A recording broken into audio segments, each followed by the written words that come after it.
सर्दी के मौसम में नज़ला ज़ुकाम एक आम मसला है। नाक बहना, छींकें आना, नाक बंद होना ये सब नज़ला ज़ुकाम की आम अलामात हैं। ये मसला बच्चों से लेकर बड़ों तक सबको मुतासिर करता है। नज़ला ज़ुकाम ज़्यादातर सर्द हुआ लगने, मौसम की तब्दीली और वायरल इन्फेक्शन की वजह से होता है। जब जिस्म सर्दी बर्दाश्त नहीं कर पाता तो नाक और गिले में सोजिश हो जाती है। नज़ला ज़ुकाम होने की आम वजूहात में ज़्यादा ठंडी हुआ, एसी, गीले कपड़े, ठंडी चीज़ों का इस्तेमाल और कमज़ोर कूट मुदाफ़ियत शामिल है।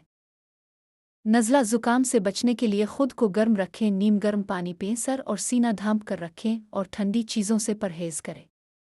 यूफ्रेजा 30 आंखों के साथ नज़ले में और वोमिका 30 रात के वक्त नाक बंद होने में फ़ायदा देती है। अगर बुखार ज़्यादा हो तो डॉक्टर से ज़रूर रुजू करें। यूफ्रेजा 30 आंखों के साथ नज़ले में और वोमिका 30 रात के वक्त नाक बंद होने में फ़ायदा देती है। अगर बुखार ज़्यादा हो तो डॉक्टर से ज़रूर रुजू करें।